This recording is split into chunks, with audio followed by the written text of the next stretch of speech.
1919 by Graham Anderson, Probst and White. The building was finished in 1921. The architectural style on this building is called French Beaux Arts. A French Beaux Art style building will always have three things on it. It's going to have an ornately decorated bottom, a stack of plain flooring, and then an ornately decorated top. That is the French Beaux Arts architectural style. Now, the Wrigley building, of course, was originally built for the Wrigley Chewing Gum Company. I have a fun fact and then a question for you guys about Wrigley Chewing Gum.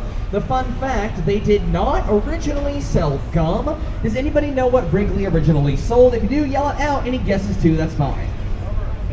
I hear rubber products a lot and tobacco products a lot, but who over here said soap? Because you got it right. Soap and baking soda, take your credit. Other chemical dry goods like laundry detergent, those soap products were not selling well at all for Wrigley. So as a promotion, they started adding 2 samples of gum they manufactured into the pack of soap. People liked the taste of the gum sample so much, they started buying the entire pack of soap for the gum and throwing all the soap in the trash. So Wrigley rebranded into a chewing gum company.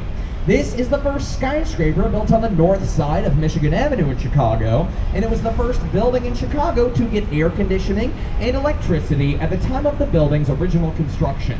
Now, I just said it was the first skyscraper built north of Michigan Avenue. That leads to another question.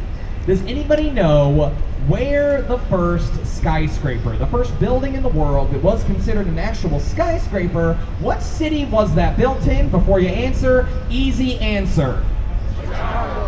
Chicago. I heard a couple different ones. New York, Philadelphia. What tour are you on right now to say anything but Chicago? This is a Chicago architecture tour, and I'm not a tour guide that's out of his mind. It was Chicago, the first skyscraper. It was called the Home Insurance Building. It was built in the 1870s, and it stood at a whopping, you ready for this? Really try not to freak out.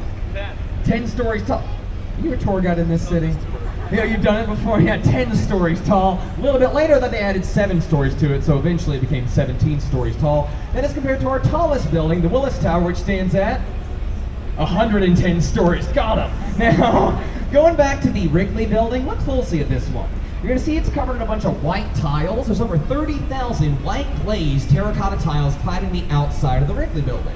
You're going to see a lot of terracotta on early 1900 Chicago architecture for a very specific reason. Terracotta is very densely packed and heat resistant. For those of you who are just vaguely familiar about the history of Chicago, why were we apprehensive around heat in this city in the early 1900s? The fire, yeah, the fire of 1871 destroyed over half of the city of Chicago, but that is why you're going to find terracotta on a lot of early 1900 Chicago architecture. Terracotta also is able to be a lot more colorful because you glaze it. Now, there's a green terracotta building, a normal colored terracotta building, and this white glazed terracotta. Now, if you're ever trying to tell if a building is terracotta or not, get really close to it. And once you get to the tiles, it has this spider webbing, that kind of like look, these cracks. That's the cracks in the glaze, so that is a terracotta building. It's ceramic.